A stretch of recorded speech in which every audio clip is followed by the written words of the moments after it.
চলো কড়াই বসিয়ে দিয়েছি, আমি এখন সাদা তেল কড়াইয়ে দিয়ে দিচ্ছি।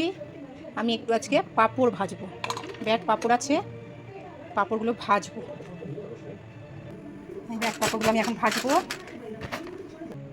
তেলটা মনে হচ্ছে গরম হয়ে গেছে, তো দেখি অল্প করে দিই, নাহলে আবার পুড়ে যাবে।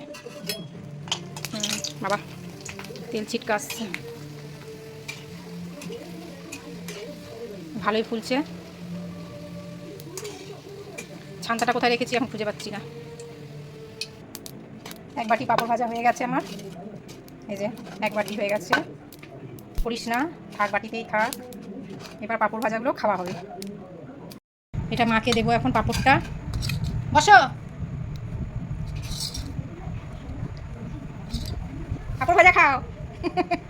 এই যে পাঁপড়, মা এখন পাঁপড় ভাজা খাবে, খাও খাও।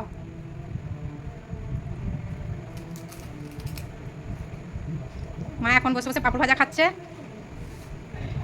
আর এটা এ বাবু বাটি নিয়ে আয়, এটার মধ্যে তোকে দিয়ে দিই, খাও পাঁপড় ভাজা। মা এখন পাঁপড় ভাজা খাক, আমরাও খাই। 2 মিনিট ঝোল রান্না করবো পাঁপড় খেয়ে। পাঁপড়গুলো দেখ, তোর বাবার থেকে আমি ভালো ভেজেছি, তোর বাবা আবার লাল করে দেয়। এরকম হালকা ভাজা হলে তুলে নিতে পারে, সে না এবার লাল করে ভাজবে, এরকম ভাজলে খেতে ভালো লাগে।